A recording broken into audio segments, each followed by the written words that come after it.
everything was normal that week, we felt we had a great shot of winning the Daytona 500 again. Right there at the end, I was on the pit box, and you know, he came by a couple of laps ago. I thought he had a good run.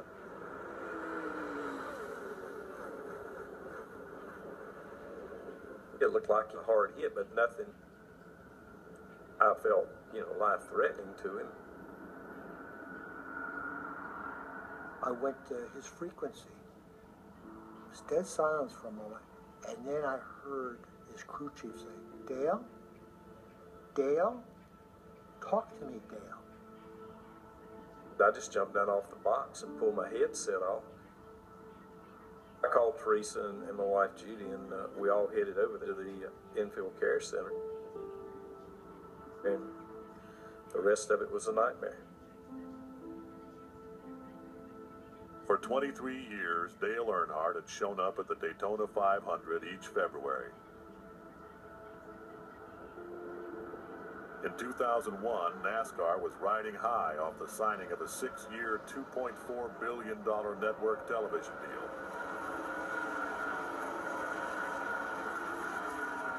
So there was a heightened excitement in the air as the great American race approached.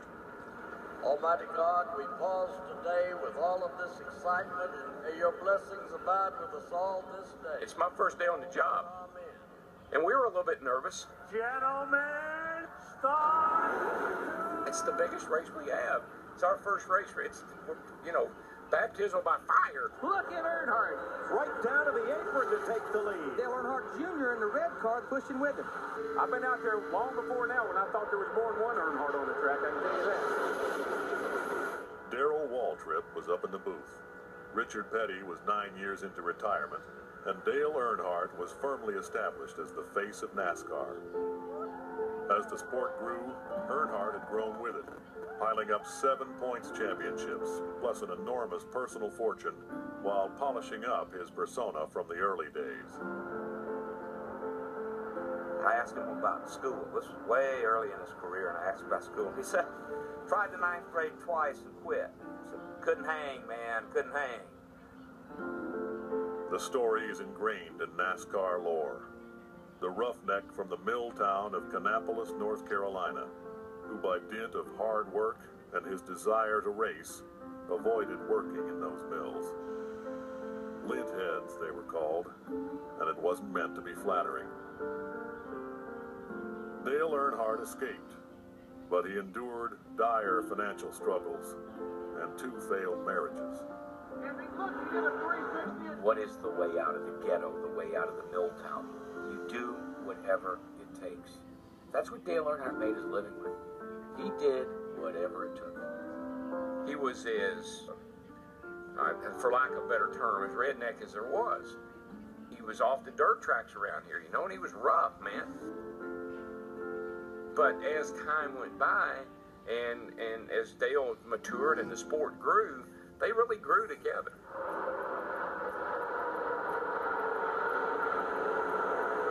It's getting close. I mean, we're down to 7 laps to go in the biggest race in the world, the Daytona 500. My baby brother's leading it.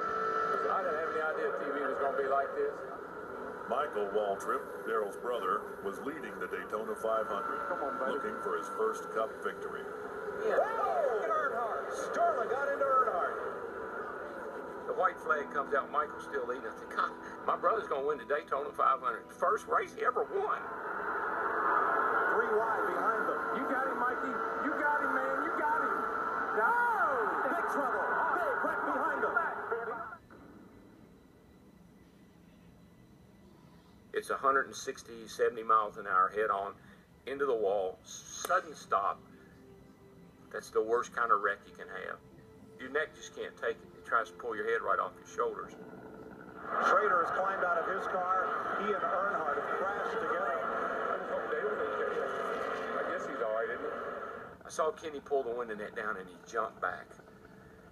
And I thought, oh my God.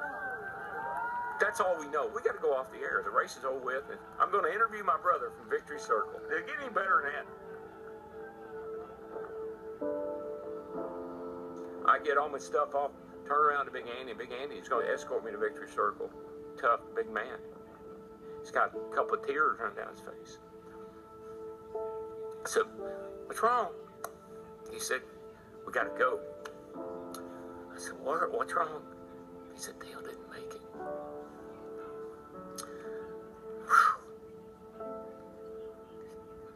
It's hard. It's hard today. Right at that moment, you hate racing. You hate everything about it.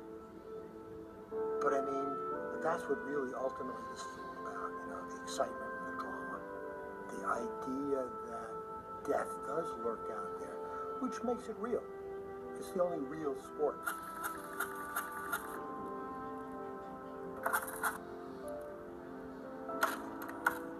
After the accident and turned forward at the end of the Daytona 500,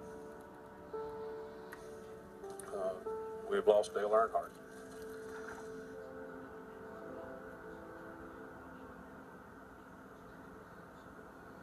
It represents a great tipping point in NASCAR history. Until that afternoon, many, many, many Americans north of the Mason-Dixon line had no awareness or understanding of what NASCAR meant to a lot of their fellow citizens down south. The New York Times put my story on page 1, but the headline did not mention Dale Earnhardt because they felt that the Times audience wouldn't know what a Dale Earnhardt was. You know, famous stock car driver dies. Of course, the next day, everybody knew. On the heels of his death, interest in parts of the country that hadn't been interested in NASCAR grew exponentially. So in that moment, in that split second when he was killed, you see the death of NASCAR as it used to be and the birth of NASCAR as it's about to become. A more streamlined, corporate, more accessible version of itself.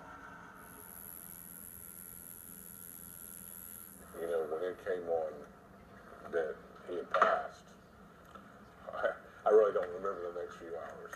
Really? I don't remember. Because so many people did live vicariously through Earnhardt, it was almost as if people had lost their own lives. Something went out in their own lives, and they replaced it with a mythological view. All right, you can go ahead and stand up and take a look in the mirror. Man, that just looks so much like him. That's awesome, just like he was. The thing about Dale Earnhardt that can make you understand all this was answered beautifully by a guy I spoke to. Like I said, who's your favorite racer? And he said, I guess it'd still have to be Earnhardt. And I asked him why. And he paused a moment and thought, and he turned to me and said, because he drove the way I feel. Our